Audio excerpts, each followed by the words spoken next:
First, I thank the Professor Ha for the kind of invitation to be able to see so many old friends and some new friends.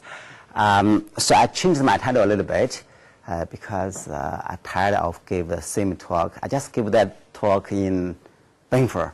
So I thought I switch the title a little bit. So I will talk on a work I did with Zhouping Xin from Chinese University on the subsonic flow in a conversion nozzle. So let me. So this is roughly what I'm going to talk about. I just gave you a rough description of the problem, and then tell the main results. And so here's something I'm going to talk about. The last part will be on uniqueness. So sorry, this has nothing to do with kinetics. So I take comfort with the second title, fluid dynamics, which probably so the equation I'm talking is very, very simple. It's potential flow equation. So I'm assuming the compressible flow is rotational. In that case, so in terms of velocity potential, free. And then the continuity equation tells us this is the equation on the velocity potential. So in this case, I take the P, the pressure equilibrium states to the gamma law normalized in such a simple form.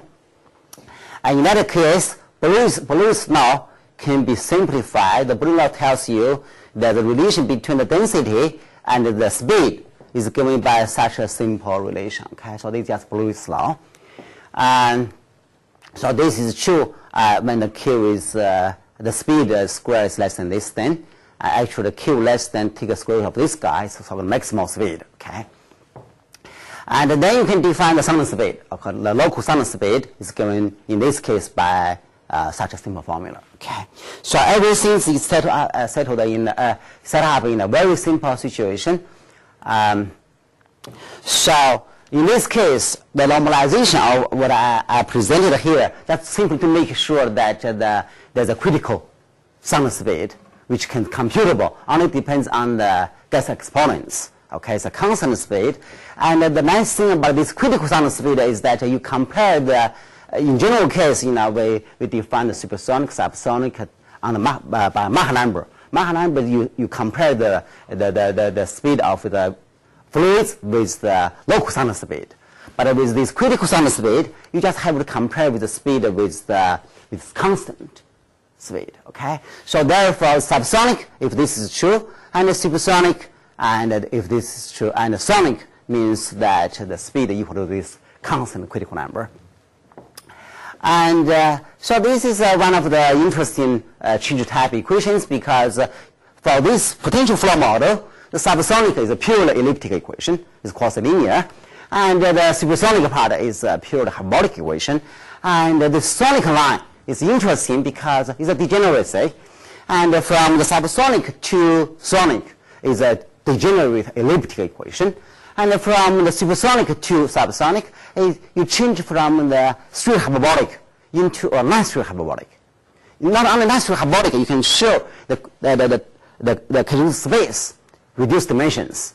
In the supersonic part is a two-dimensional case, reduced space. But on the sonic part, if you change from supersonic to subsonic, and the dimension will reduce by 1. Okay, so in other words, you linearize around the sonic states, and then you will say you have only one eigenvector instead of 2. Okay, so that makes things actually quite difficult near the sonic states. I'm going to make some comments later. Okay, so one of the key issues to try to understand the structure of flow continuous sonic states. Okay, so that's something I'm going to do. So this is just a remark that the equations degenerate, and in general cases, Casimir Morales showed a smooth flow contains sonic states hardly exists. Okay, hardly means in fact sometimes they exist, but generically even if it exists, it's not very stable. Okay, I will make some comments on this thing later. Okay, in fact, Yeah. Every time I can help Yeah. comment. It's not generally agreed upon. I will make it, that's what I'm going to say. I'm going to make comments later. In fact, recently we obtained a smooth transonic flow. Smooth means subsonic to sonic, then to supersonic. But there's some technical point I want to make later. You are right. I mean, that's actually we indeed obtain a smooth. Kind of generic nozzles, not generic enough. I will make comments on that part, but that's not my major part because that haven't written up yet, so I don't want to say too much. Okay. So anyway, despite all this work, people working on transonic flows, many work has been done. In fact, those physically reasonable smooth transonic flows contain sonic point are still very rare.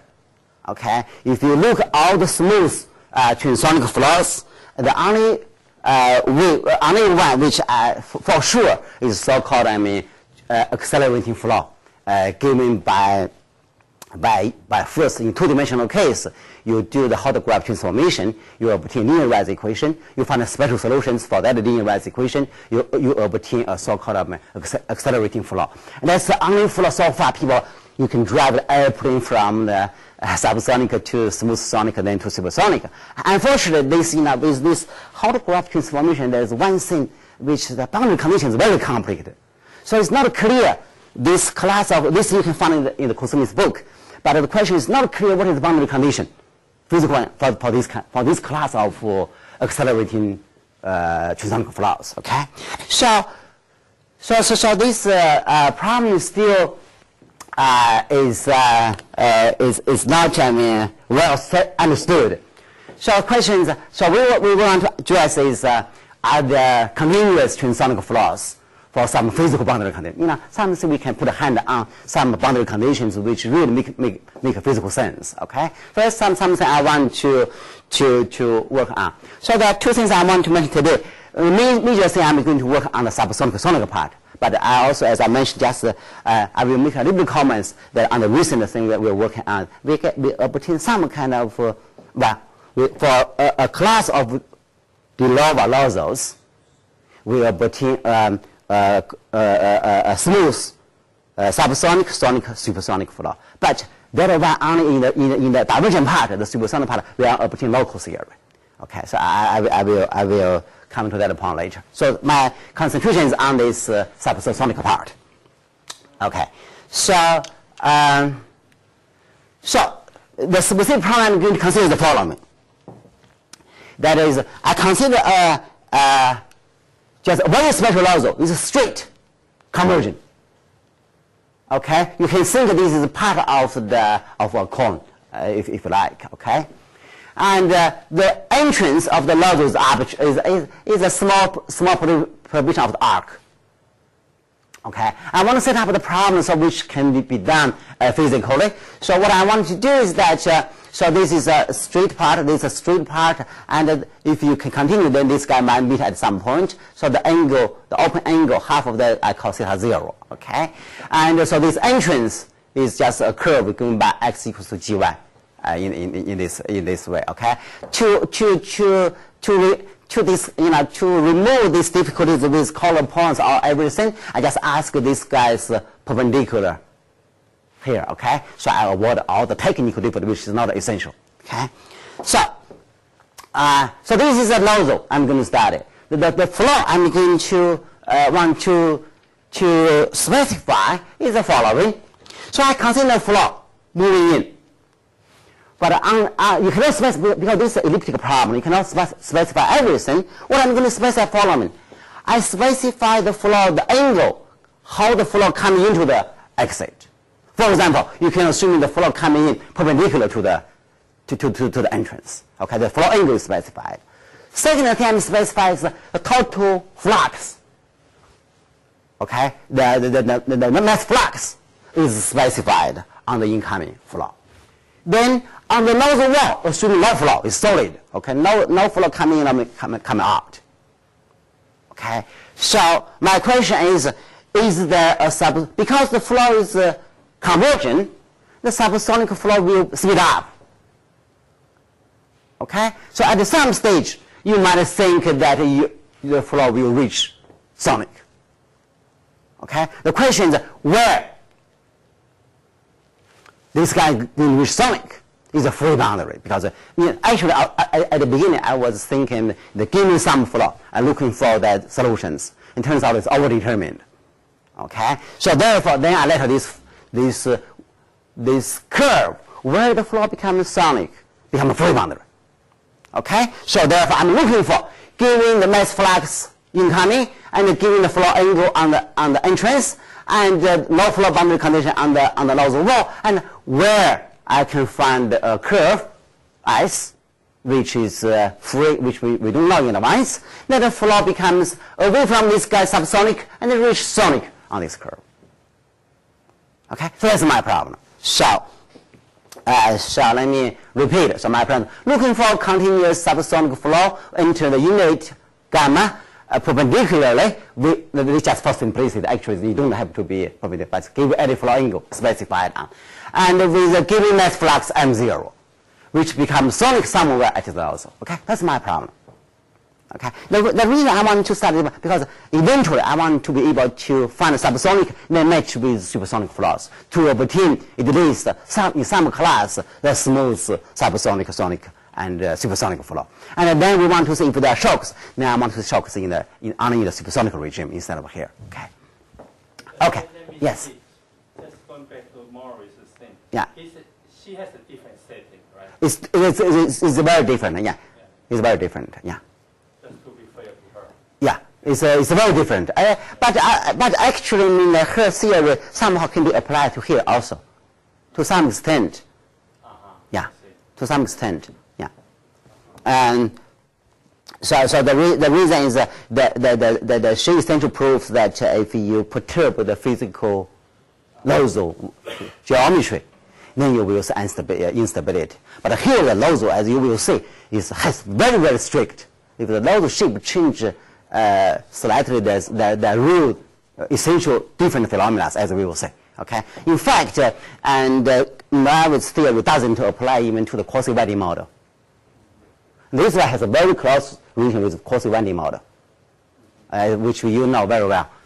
Okay, so now let me form this problem, this simple problem as I mentioned here, okay, which looks reasonable physically, because something which you can measure. I want to form this problem mathematically, okay. So there are two formulations, and when you form this whole problem in the physical plane, okay. So then you give me the flow angle, because the geometry of the nozzle is given.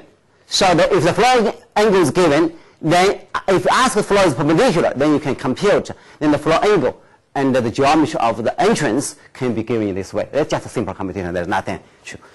And also, giving the mass flux means what? Means if you compute mass flux by definition is this, given by this, okay?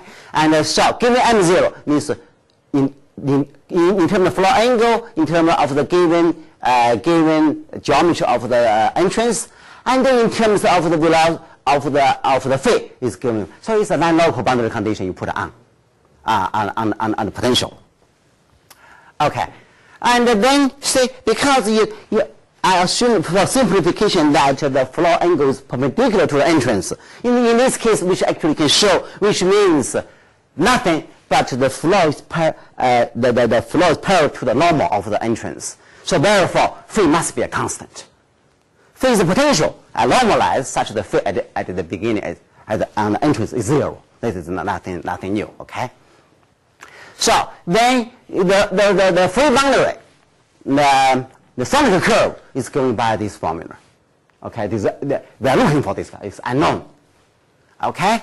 So on the free boundary, the condition we are requiring is that the velocity becomes the sonic speed. Okay, so here's everything is very natural. So if we write them down, we obtain the following conditions. And so that's the equation. On the nozzle wall, one flow condition means this is equal to 0. Okay, on the two street walls, and the entrance, I have two conditions. One, phi is equal to 0. Second is the mass flux is given. Okay, and on the free boundary is that this sonic speed condition. So my problem is you're looking for this because now the boundary is the whole physical domain is changing also is free. So this domain D we are looking for, and such that on that domain D this problem have a solution. Okay, so that's my problem. So so for this kind of problem, there are two difficulties here, of course. One is the equation becomes degenerate on the free boundary. Second, we have no information on or any kind of on what this, besides this condition, we have no information on this x equal to sy, what this guy should be. For all these free boundary problem, we are used to we find a transformation to fix this boundary condition and then get additional equation and look for solutions. But the question, we have no information on this part. So this is also there are a lot of works dealing with degenerate elliptic equations. However, there's also a systematic theory by Orlinik Fershera. But you see, if you do this, then you find all the theory is on linear equations, and the degeneracy has to be so-called line negative characteristic form. Okay, so therefore, but right now our degeneracy is a free boundary. We have no prior information on it. So therefore, to solve such a problem at the beginning looks quite difficult. It seems so. That's what when you have this boundary condition, things become much more complicated. This is one of the complexity. Okay, so let me tell you the result. Then I tell you how do we do it. Okay, so let me define several numbers to describe the result. First of all, given the this is the critical sound speed, so this number is well defined. This rule, remember, is by Boolean's law. Okay, so this number is defined. But also I define a unique number called the mu nova star, which is defined by Q nova star. This is defined by a space is defined for this Q star is a subsonic sound speed, subsonic wave speed is to be a solution of this equation, which can be shown. There's a unique solution on this on this interval. Okay, there's a unique solution called Q nova star and define corresponding mu nova star. Okay, this can be verified, and then the result we obtain is the following: is if you assume you are given mass flux on the entrance, is be bounded above. Bounded above is very easy to understand because bounded above means you have to be subsonic. If the mass flux is too big, you have to be supersonic region. Bounded above means that actually, if you can define the speed, actually in general we do not have to define the speed because we only give the mass flux and the angle. Okay, we don't know what is Q star. But suppose in the special case you can define Q star, like in the case of the completely symmetrical case, then the Q star has to be bounded below by the subsonic speed. However, we also have a lower boundary requirement. We ask this this mass flux is bounded below by the geometry of the nozzle and this mu nova just defined. Okay, this can I will explain to you later. If my mass flux is on this regime, that's my assumption. And then if my entrance is a small perturbation of the arc, I just discussed. Okay, this delta 0 such that in a C11 norm, this one is a small perturbation of the arc. Okay, it's the circle. Then I can prove the second one admit a unique pair of solutions. The potential free and the free boundary sonic curve. And furthermore, the more important thing is that not only that, there is a unique free one such that this free surface is nothing but the level set of the potential function. This is one of the key points we will be able to solve the problem. Okay, so not only we give the existence of we actually show that this guy is nothing but a level set of the potential function. Okay, this is very important. This give the geometry on the free boundary. Okay, which I will come back to later. Furthermore, this free actually is C infinity away from the color points, away from the So it's gamma is the entrance, and S is the free boundary. So if this close the whole region, take this guy away, and if you take in the free surface away, it's C2 beta. But on the whole domain, is only C1 half. C1 half means, remember, this is for the velocity potential. This means the velocity itself is only wholly continuous with exponents only half. That's the corner, right? This is on the whole domain, including the free surface corner part. Yeah, but I'm just trying to read it. Yeah. Interior C infinity. Interior C infinity is you take away the entrance. Yeah, this interior C infinity.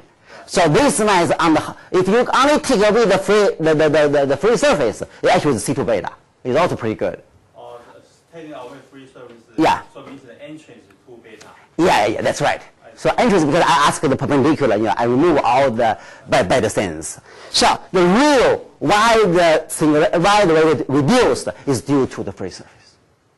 So one half is due to what? Due to the sonic curve. The degeneracy. The degeneracy. Okay. This is optimal. This is optimal. Optimal. Yeah, this is optimal. There is no way you can improve this. So this is worse than the case when one side is constant. I will come to this point later. This actually is optimal because for a reason I will explain. I will say something later. Okay. But anyway, so in this case, for this setup, this is optimal. There is no way you can improve because you can give examples. This is achieved. Okay. So there's How now. about the trichotomy one? The trichotomy one also depends on situation. So everything will depend on geometry. So Trichotomy problem. trichotomy problem, and the trichotomy problem is actually better. Is repeats. Yeah. But worse than what the other people did. Worse than actually when the sonic curve is fixed.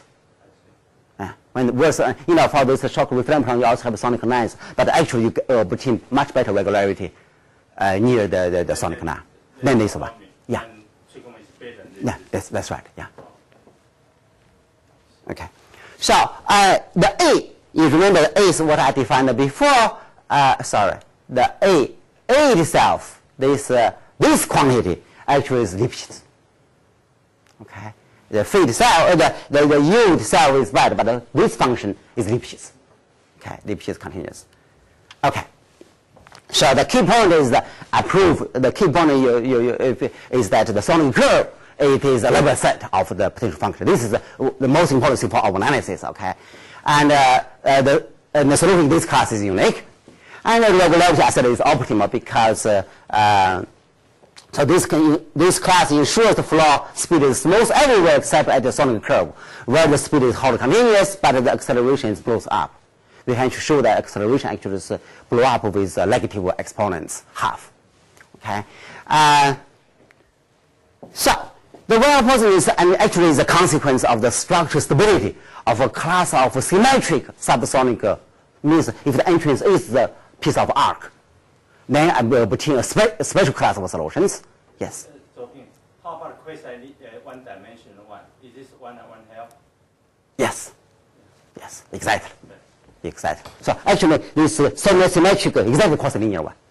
Okay. That's exactly the quasi-linear one. So let's go the point. Yes. That's the one we write down. Okay. So in the case of special, the entry is just this guy. This whole problem is quasi-one-dimensional case. Okay? So then our problem becomes the ODE problem. Well, if you assume, we first look for solutions in the ODE class, then we prove that this ODE actually is unique in the PDE class. Okay? So therefore, this is the only solution. And then, so if this is symmetric, then you can show, but then the existence is much larger. As long as M has other bonds, positive, then there is a unique solution, which is quasi 1D, is symmetric. And this free surface actually is given by R equal to this guy is given in terms of the given mass flux and the angle of your nozzle. And this new upside room, if upside the only defined by the C star, the critical sum speed. Everything is fixed. Okay? So in this case, the potential is also symmetric. It's a monotone function. And very interesting. You can verify in this case exactly this 1.5, because I can prove that this limit has both lower upper bounds. Okay. So the important thing is you say, well, why in this case you say well, this only has this lower bound requirement? Why in the PE case you have a lower bound requirement? Okay. So I didn't. Sorry. Okay, I didn't explain this to you later. I will explain this to you later. Okay, but I only something. So we will come to this point later. So let me tell you right now. Give you roughly what is the idea of the proof. The idea of the proof is the following. The idea of proof. The whole difficulty is that we don't know the free boundary. As I said, yes. This lower order bound mu star. This is for your analysis. No, this actually, that's what I'm going to say. It's not because of my analysis ability. There's some true reason for that. Yeah. This is for the mass flux. It's for the mass flux. Oh, okay. Mass flux is constant. I see. Okay. Yeah. Mass flux is constant. Yeah. It's not for my analysis. I will come to this point later. Yeah. Yeah. So let me first tell you now the key idea to be able to solve the problem is that we want to have a formulation in the potential plane. Okay? The reason for that is following. The reason is that because for this elliptic equation, this degenerate boundary, whether the boundary is non-negative or characteristic form is very important in the general theory. But even in general theory, only have H1 theory. It's not there. But still, that's very important. So whether the boundary is characteristic or not is very, very important. However, you can compute for our model. Okay? The sonic curve along the other boundaries. The sonic curve is characteristic or not if only if the velocity along the normal direction of the free boundary if suppose you have a free curve which is sonic curve, you may compute whether this guy is characteristic or not. This is happening if only if whether the flow point parallel to the normal direction or not. But whether this guy parallel or not, exactly means whether phi is constant or not. So if phi equal to constant is the level set, phi is equal to constant, exactly the boundary become characteristics. So this tells you there is a reason if we can use phi as an independent variable, then we will be simplify the free boundary or not. If least we simplify the geometry, because we have no information on this geometry of this nozzle. So therefore, this tells us that we are much. So we should study the problem of the Zhouping equation instead of the. So therefore, what you do is you introduce phi as a string function, and then in the potential string function plane, our potential equation can be written down as so-called Chapelian system, which is this system. If you write them down, this becomes the simple equation, the second order equation, which degeneracy in A. Okay, and of course, good or bad, it depends on the is B defined by such a quantity. Okay, so now you might say, well, what is the advantage of this one? Let's see in the quasi-Wendy case. The quasi-Wendy case, the equation just becomes this. Then you say our original free boundary value problem becomes to solve this boundary value problem for the ODE. These ODEs can be solved very easily because this just becomes this. And so therefore the free boundary everything can be determined quite easily. You know more or less you may derive and explicit formulas for that. Okay. So here is the remark. So even though the resistance for the quasi-Wendy model is for M on this larger range, however, if you do the stability analysis around these quasi-Wendy solutions, then you will find that this solution is linearized stable if only if this mass on this one. Yeah. So therefore, the mass, if it is structurally unstable, then it is linearized stable, right? So therefore, this condition tells you that for the symmetrical case, the stability requires such a condition. So therefore, you do not expect in general for PDE since you have better things than that. That's one thing. Second, now what is the advantage to using the stream potential function? The advantage is, say, if I'm using the stream as function, remember my original problem is giving mass flux and no flow. So that means psi actually goes from a constant to another constant. So I normalize it, goes from 0 to m0. There's no problem with that. The important thing is that on the entrance, field originally 0. But on the free surface, I just said on the free surface, if it is characteristic, then this guy must be strict. Phi must be equal to. So therefore, it becomes, suppose my boundary is characteristics, then this phi just simply becomes phi equal to phi 1. The only thing is, I don't know what is phi 1. Otherwise, everything is known. So even though it's still free, but the geometry is fixed, because this is topological trivial, nothing. So this is the real advantage. With this one, and also the reason I think that it's possible to do this because for the quasi-quantum model, you can show that the boundary is a piece of arc. It is characteristic surface. Yeah. In 1D case, quasi-quantum is a characteristic. Yeah. And in general, is this a characteristic? Is that a statement or? It's my proof. I look for this way. I look this way, and then I found one. But in general, it doesn't have to be. Well, but I prove that this exists. It must be in this form. Okay. Okay. So in general, it is true. In general, it's true because I proved the existence of this one. Yeah. I first look for this one, then I prove it exists. Yeah. Yes. That's right. At the beginning, we don't know. At the beginning, we have no idea. Okay. We have no idea that this. Characteristic if and only if the velocity is normal to the free. Exactly. Exactly. And then Yeah. now, let's see. That is if only if phi equal to constant. Yeah. Okay. And then you show that. Yeah. Then we prove. Then go back. We found the solution, which is characteristics. Yes. Yeah. Okay. So in this way, the geometry of the nozzle become a rectangle. So everything becomes easy. Well, you gain something, you lose something, right? We are studying conservation now. Everything is conserved. Difficulty is conserved also. And so we gain something. The gain is that the domain becomes a rectangle. It's extremely simple. What do you lose? Well, the equation is still the same. On the nozzle wall, you still have these conditions. This is a simple. What do you lose? On the free surface, this one. What do you lose is this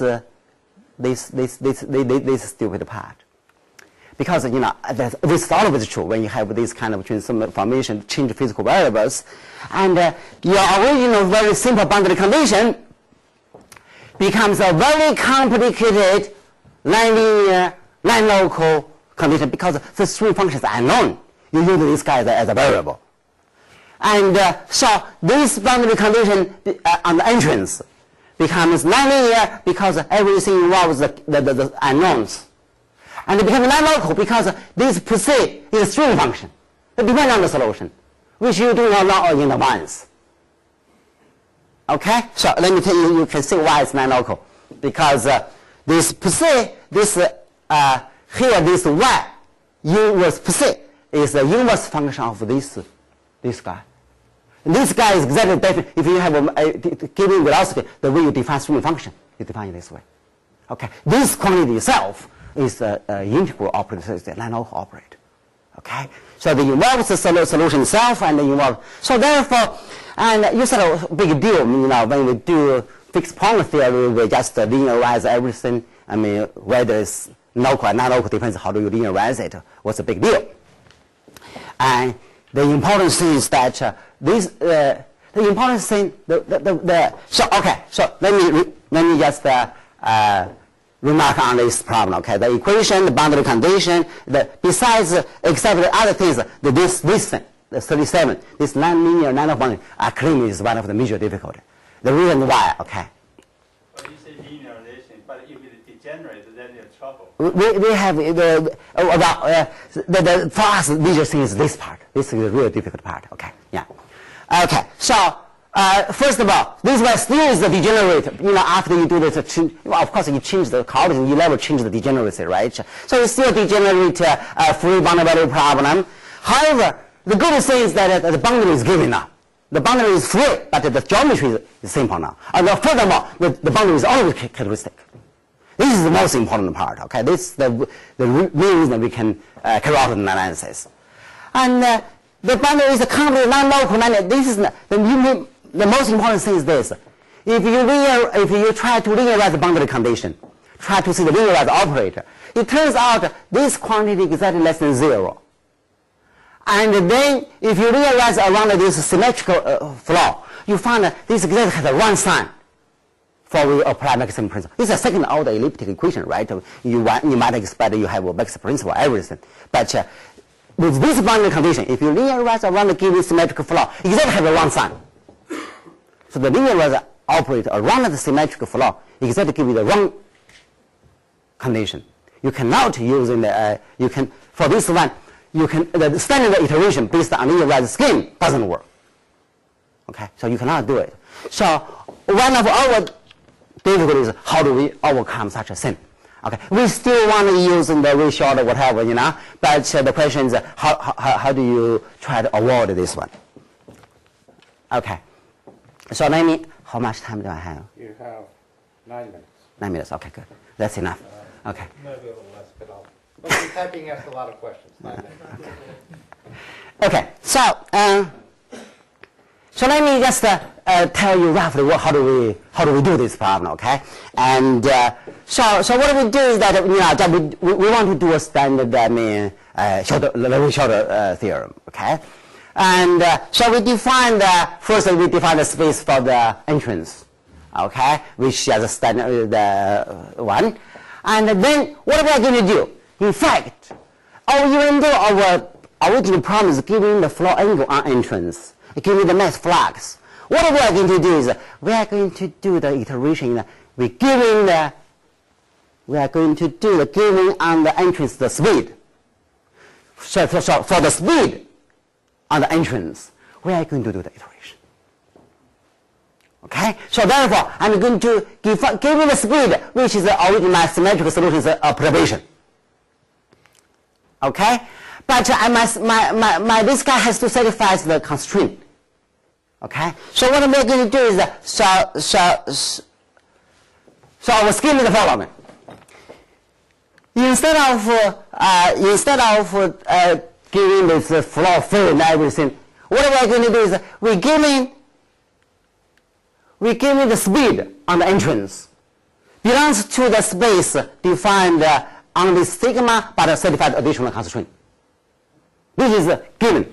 If this is given, then we can define the corresponding string function on the entrance. Then we can define the inverse, so forth and so on. Then we solve our problem, or the original problem. What we do is we linearize that line. We not linearize. We just complete through all those linear terms on the given part. You remember on my 37. What is my 37? My 37. Oh, sorry. There's no this kind of problem. There's no entropy. So it's going up or whatever. So you see, this is my number 37. The difficult part, as I said, is if you linearize this guy around the symmetrical flow, you get a one sign. So what I'm going to do is instead of I will put this whole part as my previous iteration part. This sounds very rough. Okay, at the beginning we didn't expect this to work, but so we put everything in this part as the previous iteration part. We solve this just with this new one at this step, and so therefore, this part is completely known. Okay, we solve this problem. We solve the problem 37. Well, suppose we can get a solution. If we get a solution, then we get a Q. And then we will define a map map G, which define from this K sigma to sigma. And then we can define this from here, we map this guy to the solution on this guy. So this will define the map I want to have. So, of course, then our task is to show this guy is well-defined, continuous, compact, and however, even if this G is defined, we cannot apply the Lewis order. Why? Because this K is not a convex set. It's because this line of constraint. Okay. So you need to define another operator. So you can define another operator which goes from the convex set to this guy, and you do a composition, and then you will. So the whole problem reduced to whether you'll be able to solve this problem, to show my G has all the length properties. Okay. And it turns out that when you come to this form, as long as you realize this formulation, the problem, for those people doing elliptic analysis, not become a too big problem. The reason is, as soon as you have this part, the nice thing about this potential equation with, the real steady, compressible, or even a subsonic region has hyperbolicity. Here, the nice thing is you don't have hyperbolicity. So become a real purely, degenerate elliptic equation. The nice thing about this guy is you have a maximum principle. So everything here, and so anyway, so the free boundary is, so right now our problem becomes a free boundary problem with a localized boundary, just the y which we localized. Okay, it's still nonlinear, but it's a local boundary condition. It's not this non-localness. Okay, so with this one, indeed, we can prove the following a priori estimate, which I don't want to go too much detail. We just tells exactly what kind of regularities class things I have. It's very, very technical, but I want to tell you roughly how do you derive this kind of things. Okay, the main idea, how do you derive this as the key thing, how do you derive this near degeneracy? You get these things, and get these things. As I said, the major thing is that this is a second order elliptic equation. The nice thing is this way still have comparison principles. We don't have maximum, but we have comparison principle. So what we did is the following. The way we solve this problem by shooting method. Okay, what we do is you see originally this free boundary position we're looking for. This free boundary, we don't know where this guy is. What I'm going to do, I fix this guy. Then this guy becomes fixed. Then I give up that this guy satisfies the mass conservation. You gain something, you lose something. Okay? So I let this, so I solve the fixed boundary problem. And then solve this problem with fixed phase. I get a solution. Then I want to prove this guy, the fixed boundary will have solutions. And for this problem, we have comparison principle. So therefore, I can build up super lower solutions to tell you exactly the singularity, how much regularity you have near the degenerate point. And then I show how the mass of this equation depends on phi tilde. I show that if phi tilde is much smaller, we have a mass much less than m0. If the phi tilde is big enough, then I have a mass which is much bigger than m0. Then I show that this mass actually continuously depends on phi tilde. Then by mean value theorem, I have a solution. Okay, so this is the whole idea the general idea of the proof. But the technical part is to prove for this fixed boundary problem, we have a comparison principle. Okay, so I know my time is up. So for this guy, we can establish a general comparison principle. If that has been done, then this can be proved by, it's not a classical, doesn't follow directly from the equation because of the boundary condition, but you can use a duality argument to prove it. Okay, it's not too difficult to do such a thing. And so after you do this one, then you construct upper-lower solutions, and which tells precisely what is the singularity you expect near the sonic curve. Then you show how the solution depends on this phase filter. Then use shrinking method, you prove the existence of solution. Okay, so that part adds to, it's just a lot of computation, so I ignore it. Let me just say a few words about the uniqueness. Okay, 1 minute. 1 minute. Okay, the uniqueness. The simple part is the quasi 1D model solution is also stable. It's also unique in the PD class or general class. Even you assuming if you one solution is quasi 1D, then you take if you have any other solution in the nearby class, it must be this guy. Unique in the class that the degenerate C is a characteristic. It's characteristic. Unique. No. We don't have that requirement. Okay, we don't. Yes. You're right. Yes, in that class. Yeah. But unique in the class of this 1C2 alpha class. Okay. Yeah. And this part actually is quite easy. The proof is just by more or less standard energy estimate. The most difficult part is that because we don't have the uniqueness for the linearized operator, and for the general cases, it's much harder. In fact, the difficulty because of this nonlinear boundary condition. So what we did is that we give up this boundary condition. What do we do? Go back in the sense we still reduce phi, but we don't reduce the psi. And then in that case, the problem, then we completely avoid this nonlinear non-local boundary condition. And then you can prove in this class, which including all the solutions we studied, the solution is unique. Okay, so if we use a partial sort of potential partial physical variable, and we can obtain the uniqueness result. Okay, but this proof is much more involved in the sense we have to use a lot of structure of the solutions, as you said, characteristics and the precise singularity, so forth, so on. Yeah, those comparisons we have to do very carefully near the singularity. Yeah. So the second part is a little bit more involved. Okay. So thank you very much.